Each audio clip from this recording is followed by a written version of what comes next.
I started cooking in my college dormitory very soon after I started college, and my interest in being in the kitchen and cooking in that kitchen was not because of food and not because of needing financial help. It was because there was just the most handsome gentleman I had ever seen, and he was cooking in the dormitory kitchen.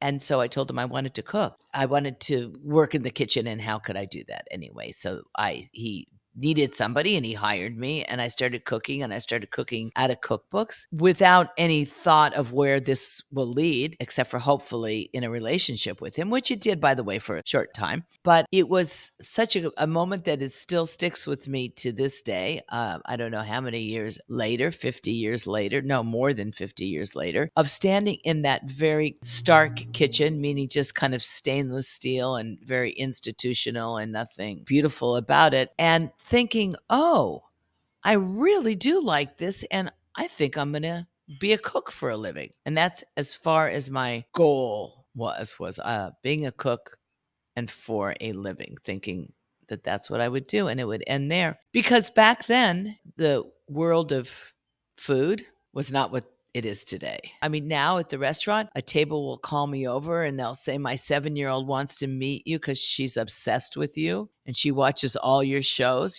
That wasn't like that in 1974. You are credited with being a major inspiration for the whole development of artisanal bread as a thing in America. At the time, there wasn't a whole lot of it in LA, if any. Well, that goes back to the right place at the right time. So I opened a bakery with the style of bread that I made right at the time where the US was ready to embrace that style of bread.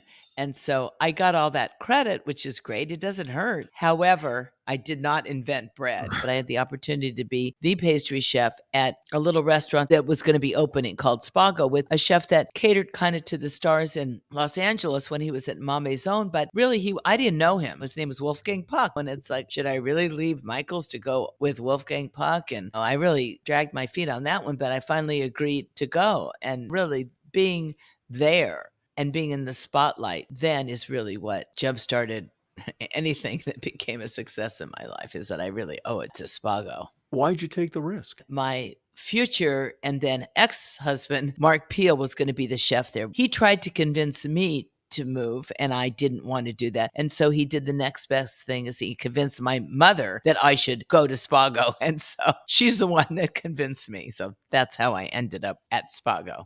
Well, you get someone's mother on your side, it's over. Yeah.